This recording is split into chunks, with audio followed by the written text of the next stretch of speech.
kuonekana tu simu zikipotea ni wewe akiamua. Safi. Tunaangalia maana bado hatujazishika hizi vitu. Wanangu mambo vipi hapo? Naona mmechangamka, ni kama mmetiwa ndimu hivi kidogo. Safi. Unajua Tanzania ndo nchi ambayo yani biashara unaoifanya utapata jina la umaarufu kupitia biashara unaoifanya.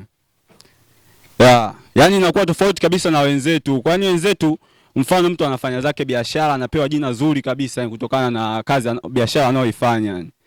Ila unakuja Tanzania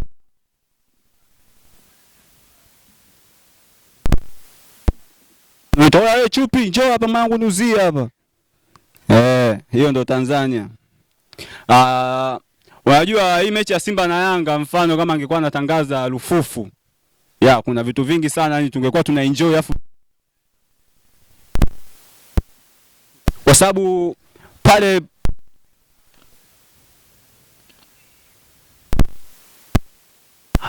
sasa hivi ni saa 1 kasoro za jioni. Tunaanza mpira wetu wa dabi ya Kariakoo hapa jijini Dar es Salaam. Kenge. Angekuwa anaendelea na vile vibiti vyake vile. Kwa hapo anaambiwa Pacome Zouzoua ndio anayeanzisha mpira. Anampasia Clatous Chota Chama na mpira unapigwa moja kwa moja mpaka kule kwa Prince Mpumbelelo Dube na Dube anaamua kutoa pasi moja ya assist kumgea Pacome na anafunga goli. Sasa hapo utamu kwenye goli hapo. Utamu kwenye goli. Utamu goli imefungwa afu goli lina utata. Afu refa ni yule wa kike wewe si anaitwa nani yule mnamjua eti? Kuna refa fulani yule wa kike sana nimemsahau yule mwana mama yule. Rukia. Kwa sasa pale Lufufu anaanza kukwambia wapenzi watazamaji ndugu zangu wapenzi.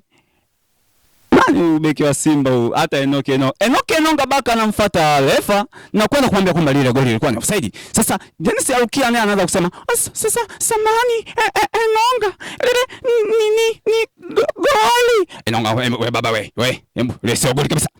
Hiyo pia wewe malizia. Vya hivyo jamani kweli. Alishumu kwamba operation ya moyo ingekuwa inafanyika. Yaani moyo wangu mimi unatolewa unaenda kuwekwa kwa mwanamke na moyo wa mwanamke unatolewa unawekwa kwenye mwili wangu mimi. Yaani kuna ile kitu kabisa. Unajua moyo unapenda, yaani moyo ukipenda unajua umependa. Kwa mimi moyo wangu uenda ulimpenda nani? Ulimpenda Tracy. Na Tracy moyo wake ulimpenda nani? Uenda pai au wakubeti pale.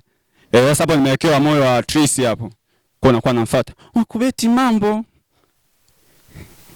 Yaani kitu kabisa nipo wazi. Sababu yani kitu kipo kabisa kwamba lazima yani moyo una tabia kumpenda mtu mmoja. Kwa hiyo hata jamani hii jana sema kwa asanteni sana jamani.